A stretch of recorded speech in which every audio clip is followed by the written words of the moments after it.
I was a beekeeper this year. And I'm just going to say this. If you suffer from bloating the way that I do, Violet's turning violet. Be a beekeeper. I was relaxed. I had my diaphragm out, bitch. From The Cut and the Vox Media Podcast Network, this is Tefi Talks. So Halloween was last Friday. I would just like to note, I'm seeing a lot of videos from men. That's scary for that to pop up on my For You page, point blank, period, saying, my future wife is not out right now in a skimpy outfit. First of all, hypotheticals are fairy tales. Your future wife? Okay, maybe she's riding Falcor into the sunset.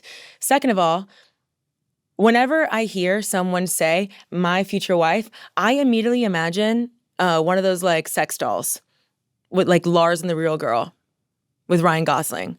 Sure, I'm sure your future wife is not wearing anything skimpy. And some of y'all, indeed, had your titties out in the office. Now, this is the thing. I love when titties are out. It's actually my favorite accessory, titties out. I see a girl on the street, I go, oh my God, I love her titties are out. In the office, however, it is not possible. It is not possible. If your costume this year is Catwoman, full latex, why not keep that for the party later on tonight?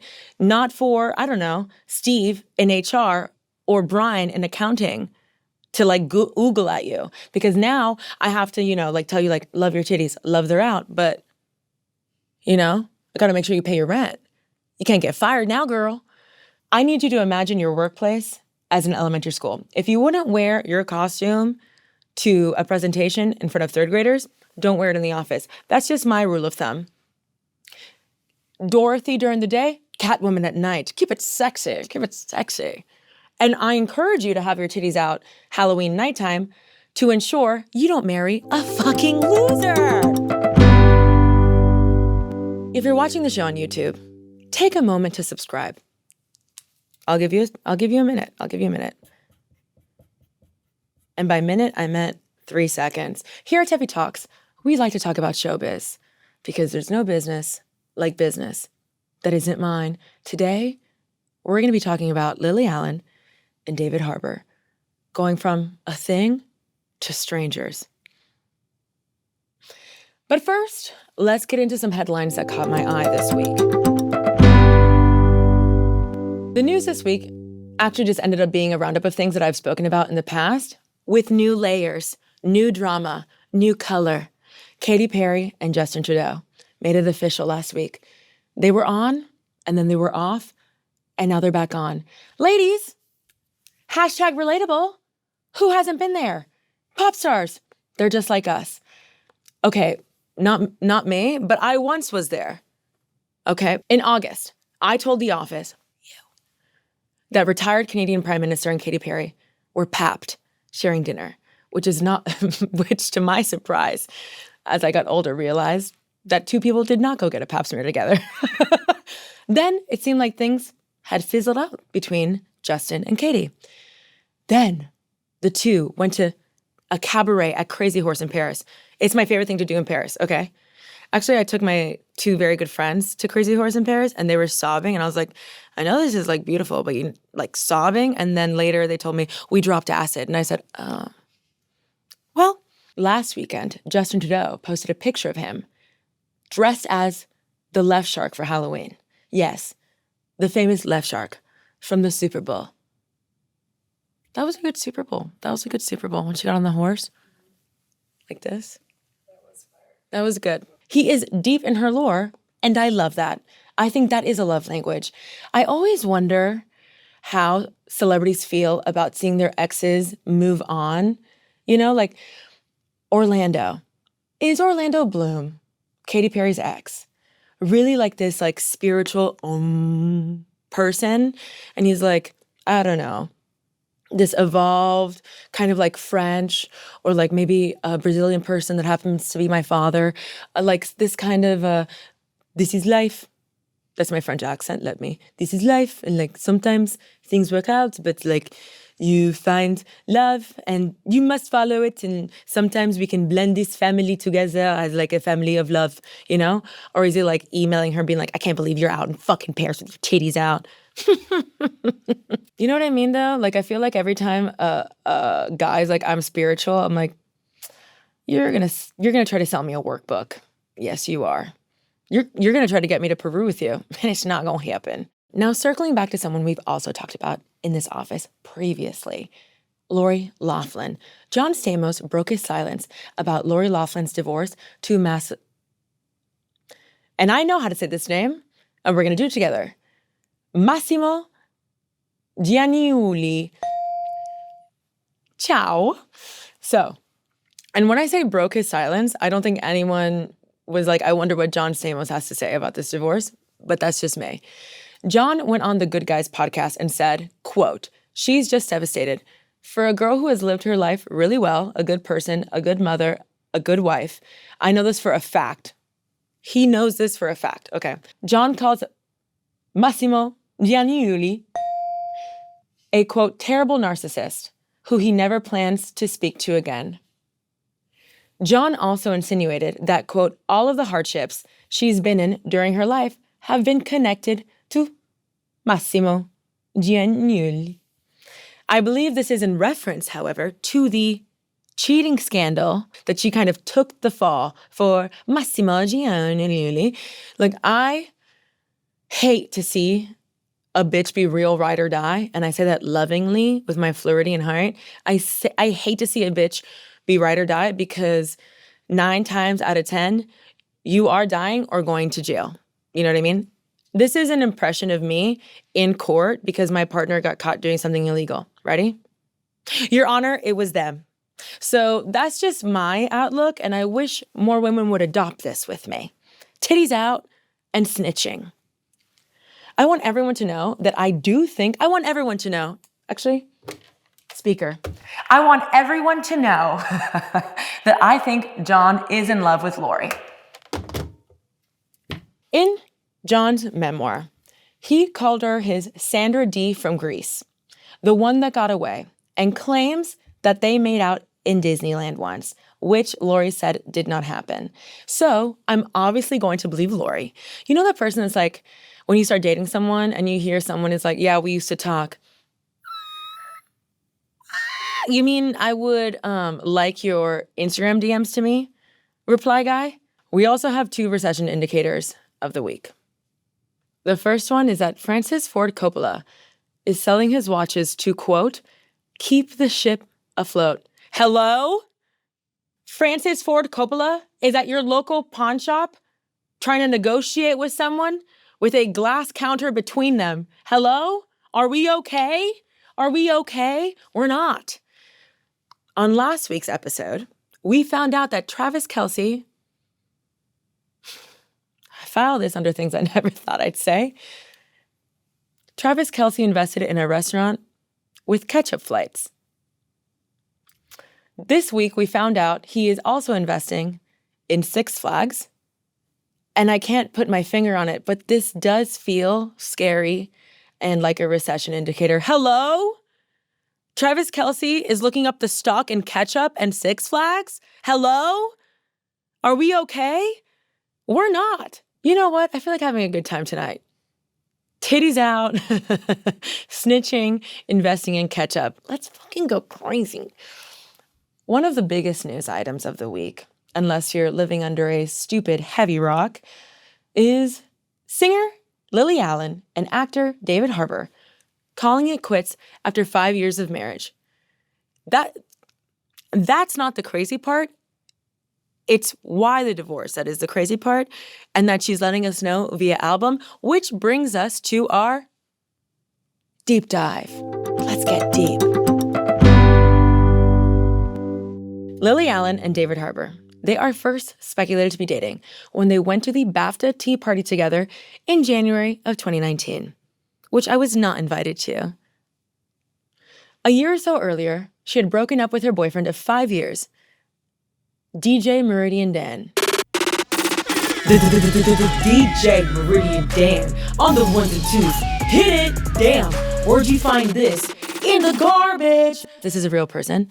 And let me know if you're playing this on your playlists, because he does sound like a British Obama with the pauses, or if that's just English drill rap, let me know. Music, man. I don't even box no more, but it's better you hear these hooks. But it is pleasing to the eye. I do miss Obama very, very much. Even before that, in 2011, she marries decorator Sam Cooper. Okay, now let's get into some mess. But let's agree to do something before we get into the mess. We acknowledge, right? Yes? Thank you. We acknowledge this was a long time ago. You know, she was a different person. She was suffering through substance and alcohol abuse. And obviously, through this mess, we will realize she was a very hurt person, hurting herself and other people. And this was over 16 years ago. Yes? We agree. Yes? Yes? Yes. Yes. Yes. Okay. Sam and Lily start dating in 2009 on the heels of Lily's alleged mile-high tryst with Oasis frontman Liam Gallagher, who was married to Nicole Appleton at the time. They both denied the allegations, as most people who cheat on their wives do. However, Lily admitted later in her memoir that the two did in fact hook up on the way to the Fuji Rocks Festival in 2009. This is how Lily remembers it, quote, "We got hammered on the plane. At some point, Liam and I found ourselves together in the toilet doing something that he shouldn't have been doing, and it wasn't drugs. Thank you for clarifying, because I did think it was drugs. Then we were in a lie-down bed together. When we landed in Tokyo," Liam said in his distinctive nasal twang, "What are you doing now? Why don't you come back to our hotel?" And I was like, yeah, okay. Lily claims that she did not know he was married. But Liam allegedly called her 6 months later and asked Lily to tell his wife that the allegations were a lie. And they lived happily ever, just kidding, Nicole and Liam divorce in 2013. Nicole cites adultery in court, and Liam did not contest. So Sam Cooper and Lily then marry in 2011, and Lily has her daughters, Ethel and Marnie, which is exactly what I imagine little British girls to be named, to be honest. During her marriage with him, she goes on tour where she describes being incredibly lonely and depressed. She would hire female sex workers to come visit her 3 or 4 times, quote, 3 or 4 times, just to feel something. Whenever somebody says 3 or 4 times, I believe it to be 5 or 6 or 7 times. That's just me. This is what Lily has to say. Quote, "I lost my identity. I was being a bad mum. I was being bad at my job. I'd wake up on a tour bus in the middle of Wisconsin and be so hungover, I literally cannot imagine being hungover somewhere worse. I cheated on my husband. All I wanted to do was be with my kids, and I wasn't making any money." Lily admitted to the New York Times that from the time she was a teen until the late 2010s, she was, quote, off her face, meaning she was inebriated heavily, and that she was addicted to drugs, alcohol, and fame. So at one point in Lily's career, her mom was scared that she would end up like Amy Winehouse. Valid. And you know what?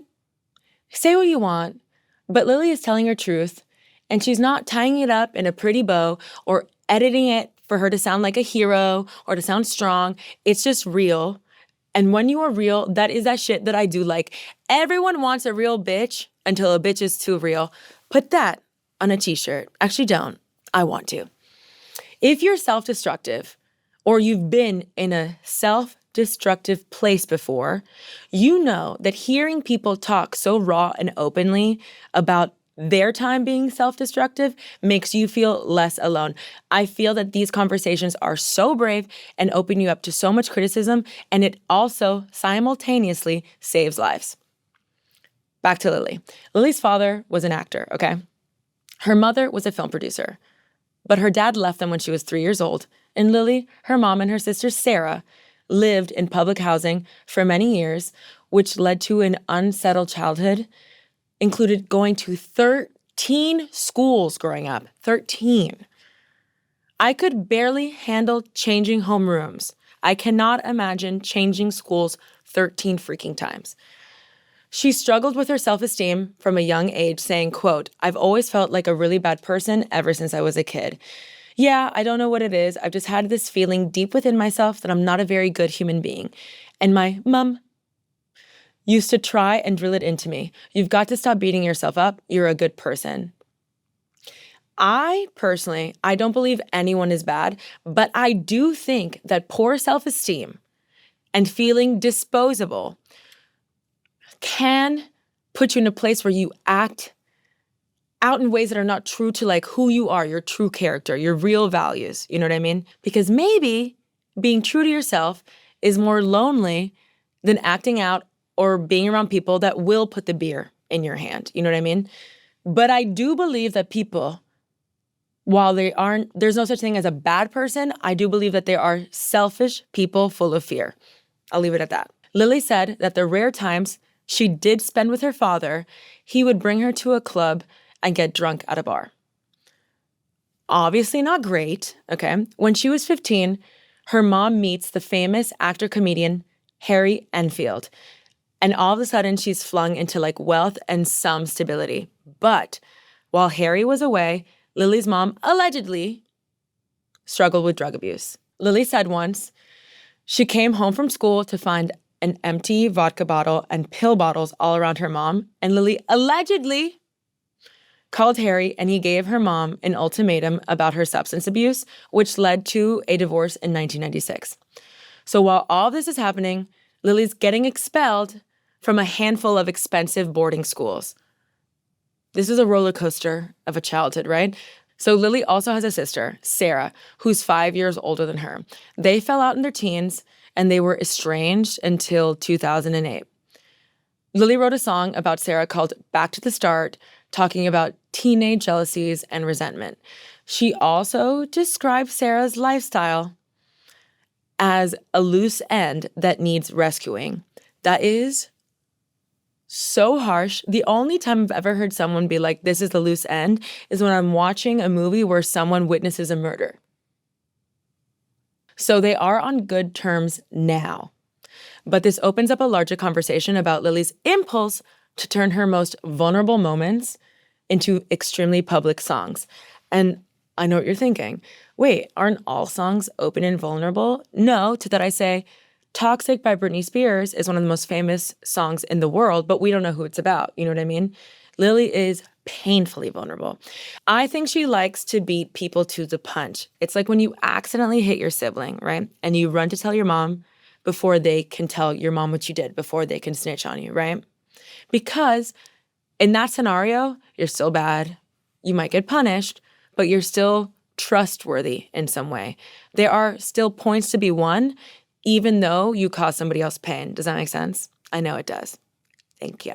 So obviously, Lily has been through a lot by the time she meets David and they are first seen together publicly. We later learn as a society that they actually first met on an app called Raya, where it's very unfamiliar to me. And if you've ever seen me on that app, no, you didn't. AI is getting crazy. I would never be seen on the same app as David Harbour. So David remembers one of their first dates. And I'm going to read you a quote that is guaranteed to haunt your nightmares and send a chill down your spine. She claims to have fallen in love at first sight with me. I mean, who wouldn't?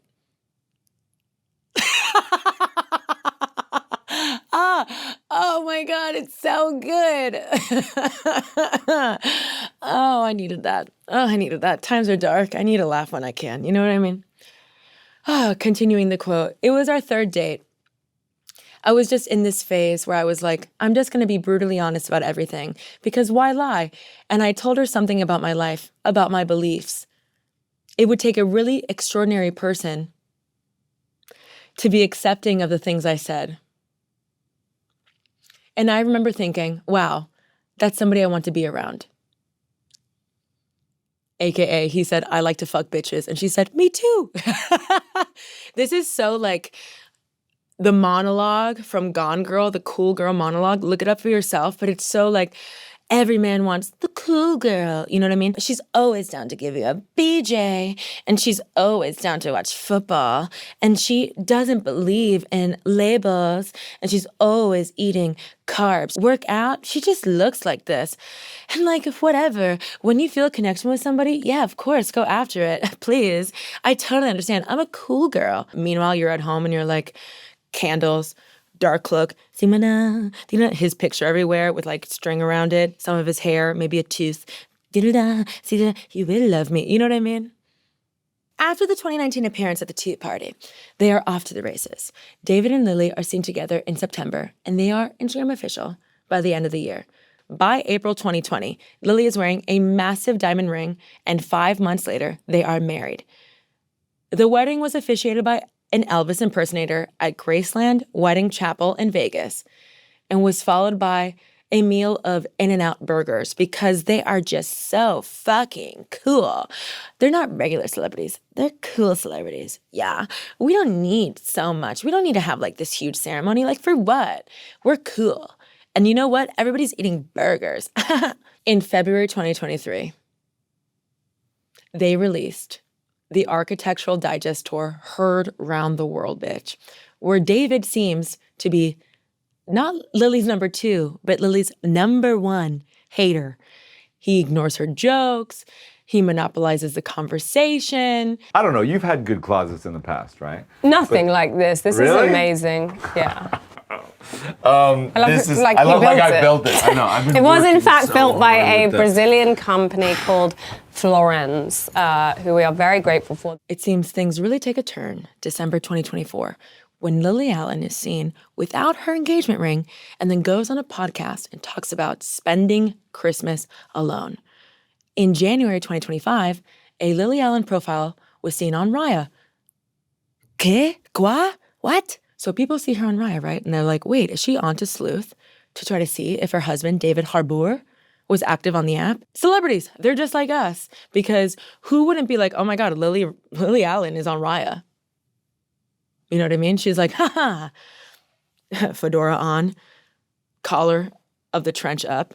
Now let's see what David's up to. Nay. So she's caught on Raya, right? By that point in January, Lily says David has been active for a month, but this is just the tip of the iceberg.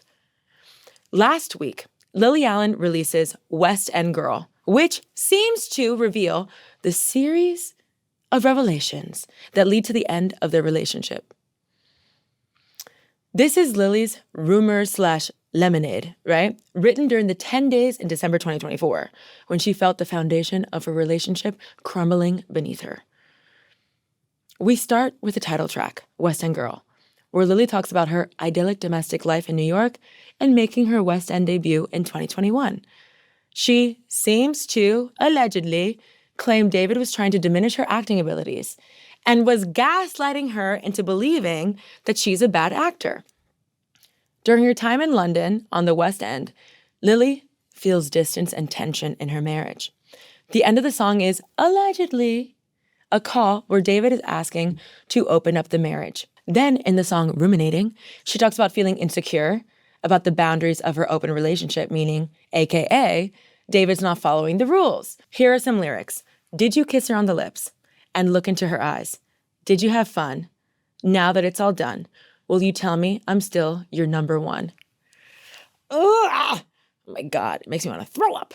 Okay, compose myself. And finally, in the much analyzed Pussy Palace, Pussy Palace, Pussy Palace, Pussy Palace, Pussy Palace, Pussy Palace, Pussy Palace. Okay, she seemingly talks about visiting David Harbour's West Village apartment, only to find out he'd allegedly been living a double life. Listen to this psychotic shit. She finds a shoebox full of handwritten letters from broken-hearted women he's been with. What the fuck is wrong with you? Like serial killer souvenirs, but of like women's love for him. Like, ugh. She also finds sheets pulled off the bed, aka he had just been in them with somebody, long black hair. She has a bob. So Who's this from? You know what I mean? Dwayne Reed bag of sex toys. It kills me because I can see the Dwayne Reed bag in my mind and it's see-through. Not even like a Bloomingdale's bag or a brown paper bag. No, see-through. Just dildo through a see-through bag. That's fine. Butt plugs. And lube inside. And a bunch of condoms. And I would be not in jail, but prison. In the song 4chan Stan, on a similar note, she finds a Bergdorf's receipt in David's bedside table. And I didn't know Jimmy Choo made butt plugs. The more you know. Rainbow. Most recently, Lily dressed as Madeline, the tiny Parisian girl with the red hair, you know? Madeline, 2 straight lines. You know what I'm talking about. So she did this as a nod to her song, Madeline. In this song, she confronts the woman she believes David crossed a line with in her open relationship. And she asks her questions like, is it sex? Is it just sex? Or is it emotion? Basically, are you all just fucking or are you guys holding hands? What would you rather? Seeing your partner fuck somebody or hold hands with somebody? If I see you holding hands with somebody, this checks out because in 2018, David Harbour does an interview with Women's Health. Why are you talking to Women's Health first of all? He says this, I'm better at the fantasy of relationships than I am at the daily real life, but I'm trying to steer myself into a realist. You know who says that? Teenage boys. I think there are just some men in the world that are always and destined to date lost girls. He is destined to always be a life lesson to someone and never an answered prayer.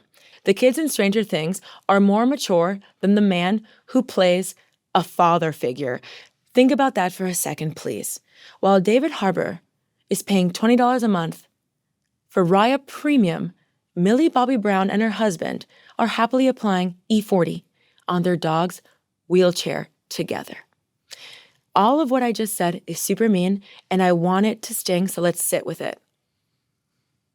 I'm proud of it. Pussy palace, pussy palace, pussy palace, pussy palace. Okay, what's crazy is this relationship isn't even top 5 of Lily Allen's beef. Let's leave the pussy palace and consider the science next. Lily Allen has many celebrity feuds. She is not new to this. She's in fact true to this. James Corden, Victoria Beckham, Cheryl Cole, Courtney Love, Katy Perry, Azealia Banks, and Madonna. I crunched the numbers to figure out if there was something astrological happening here, and here's what I've got. Okay, we have 2 Leos on our hands, James Corden and Madonna. We've got 2 Cancers, Cheryl Cole and Courtney Love, and then a Scorpio, a Gemini, an Aries, Katy Perry, Azealia Banks, and Victoria Beckham, respectively. So what I'm trying to say is, Lily does not discriminate when it comes to astrological signs. She runs the gamut. She's got hands for everybody, okay? But Lily is a Taurus, an earth sign. And guess what? None of the people that I mentioned just now are earth signs. We have 3 fire, 3 water, and 1 air sign. If there's one thing that Lily is going to do, it is be honest when she senses anything performative and inauthentic. So I'm going to rank each of these celebrities in terms of how important it is that they maintain their distance from Lily Allen.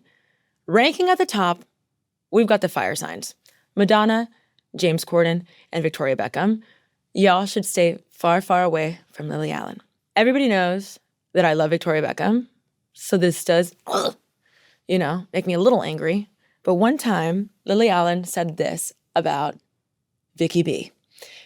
Quote, I just laugh when I see pictures of her in a magazine and I think, you're not promoting anything. You don't need the money. So it's all about you being famous. I don't understand the need to just be famous. Liar. Liar. I think that's projecting a bit, no? Would you agree?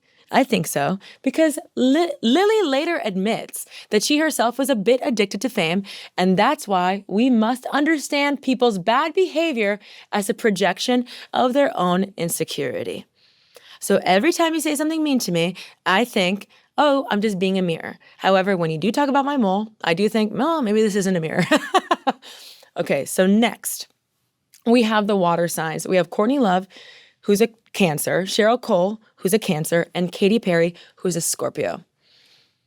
Finally, most likely to get along with Lily in this crew is the Gemini, Azealia Banks, which I have never said about Azealia Banks ever. Lily's Venus in Gemini likes Azalea's Gemini wit, but it can clash when personalities tend to personality a little too much. An unstoppable duo, if they wanted to be. But in 2013, Azealia did go like scorched earth a bit when she called Lily Allen's children ugly and said that Lily's ex-husband Sam Cooper looked like a thumb. Can I just note, it's Azealia Banks, like what do you expect? You know, one thing about Azealia is she always knows so much about the people she claims to hate and that she criticizes so heavily. Azealia, if you hate them so much, how come you know so much and you have so many tabs on them? You know everything they've done and everything that they've promoted, acted in, sang in, what they're doing privately, what they're doing publicly. You know, like if Azealia Banks tweeted, I hate Tefi Pessoa, I would be like, who? Sometimes you have to hit him with a who. If you really want to be petty, who? You know, if Azealia Banks tweeted, I really love Tefi Pessoa, I think she's a horrible, deplorable person, so I would delete all my social medias and never, ever be seen or heard from again. Like, I am pop culture obsessed. I have no idea what Lily Allen's children look like. Why do you? And now, can I be a bitch for a second? Yes!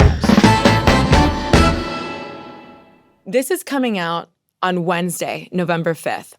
And you better have fucking voted for our next mayor in New York, or I don't want to hear you bitching about shit.